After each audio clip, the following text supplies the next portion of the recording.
c'est ouvert qu'à partir de 17h jusqu'à 20h. On se relaye tous les jours. C'est quelqu'un de différent. Voilà. Et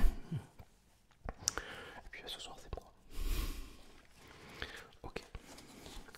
Écoutez. Oh là là. Celui-là, il faut que vous le preniez. Pardon. Que vous le lisiez et que vous le lisiez vraiment. Oui, c'est vrai, tu avais raison. C'est un super livre. C'est Une rose et un balai de chez Michel Simonet. Michel Simonet. Je sais pas si en fait moi je l'ai découvert sur YouTube.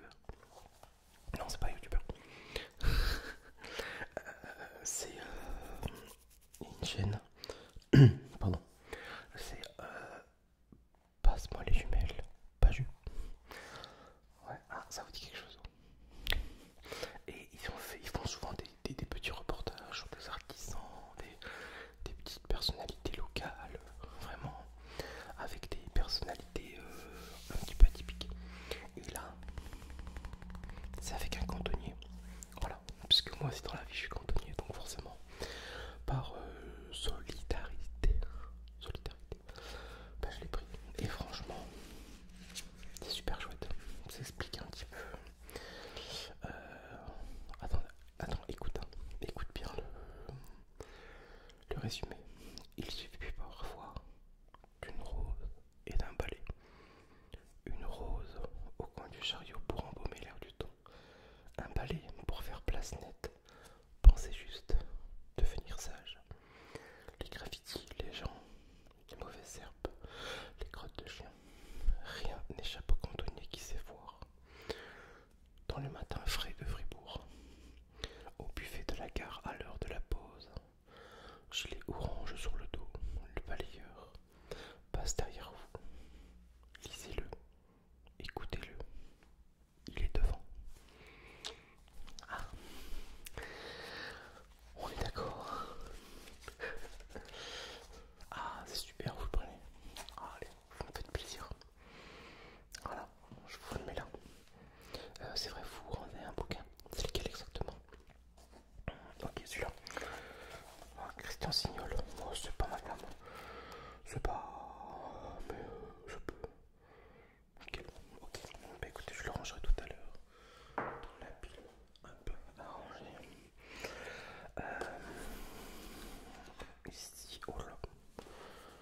Xavier Osef. Ah, ça fait partie des auteurs locaux bourguignons.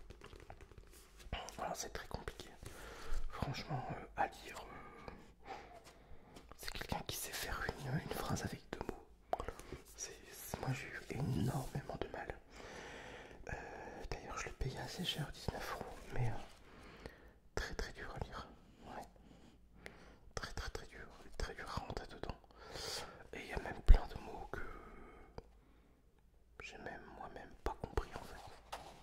Ah oui, non, franchement, je vous le dis, je sais plus là comme ça, mais si vous prenez à l'occasion, moi franchement, c'est pas que je le conseille pas, il n'y a pas de mauvais bouquins, mais il faut vraiment être très concentré et avoir, c'est plus on va dire, ce bouquin, c'est plus psychologique, voilà,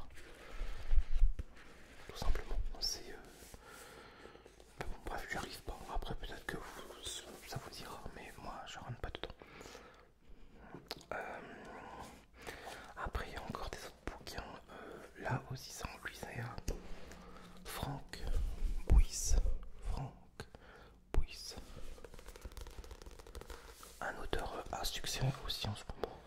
Depuis quelques années. Attendez, ce bouquin, il est de 2021. Oui. Allez-y, fouillez. Il y a plein de. Il y a des chouettes bouquins, franchement. Et. Mais celui-là n'est d'aucune femme. C'est aussi psychologique, très psycho. Et puis, si vous aimez pas forcément les scènes décrites de torture, je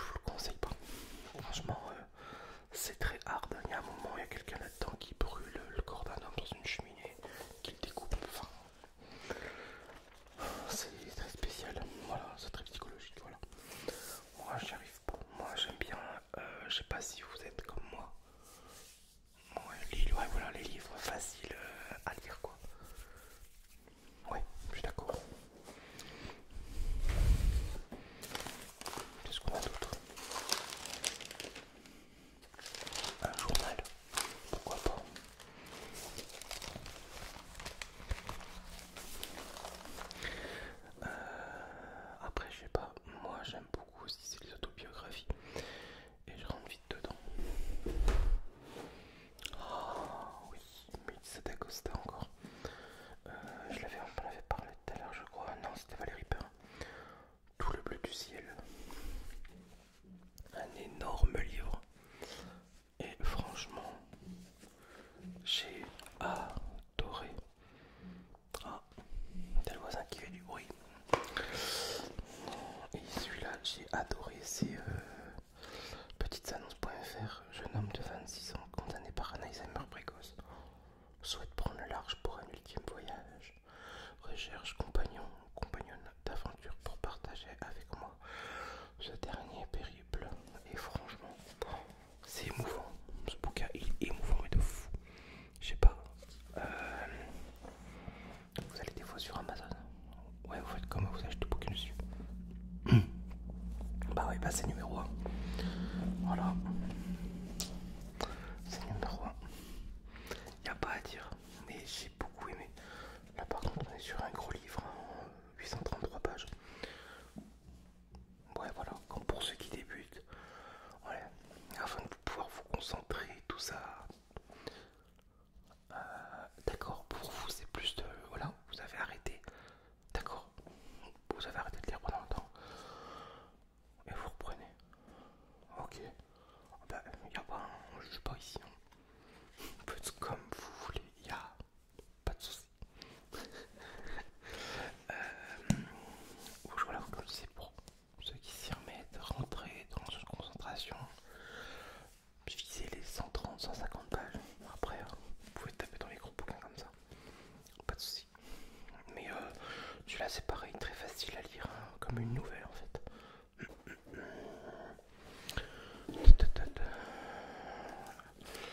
Ah ben, on tombe sur quelqu'un qui aime beaucoup Mélissa d'Acosta.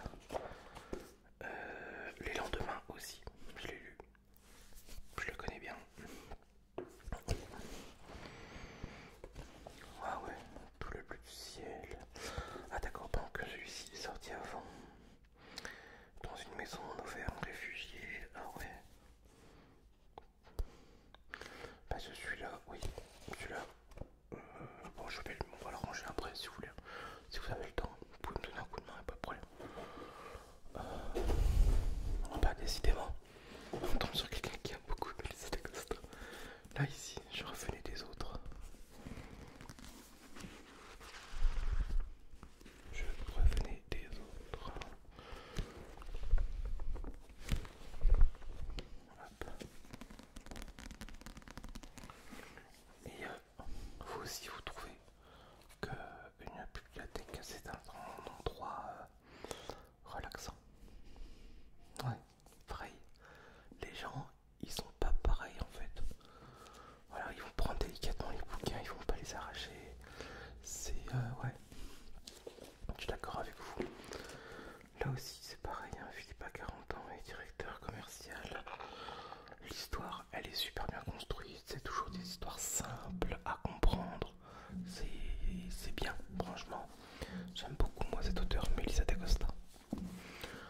On va prendre beaucoup de petites broutilles. À quoi d'autre? Les oubliés. Pardon. On se reverra. Ok, non. Hop, on se reverra. C'est quoi ça? L'auteur me dit quelqu'un. Lisa Jewell. Ok. On se reverra. Lisa Jewell, les souvenirs. Oula, c'est comme les cadavres. Tout ou tard, ils refont surface. C'est quoi que vous avez dans les mains? Ça vous plaît? Ah, peut-être celui-là plus. Comme vous voulez, moi. Ah oui, d'accord, c'est une auteure. En fait, c'est une auteure qui a commencé son premier roman à l'âge de 50 ans. Commencé à écrire, d'accord. Ah ouais, mais j'ai pas si. Je pense comme moi, mais j'ai l'impression que maintenant les auteurs, c'est des gens beaucoup en reconversion. Ou alors c'est des autobiographies, ils ont quelque chose à dire. Bah, ouais, forcément je suis d'accord avec vous. Si c'est écrit, c'est qu'ils ont quelque chose à raconter. Mais quand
ce soir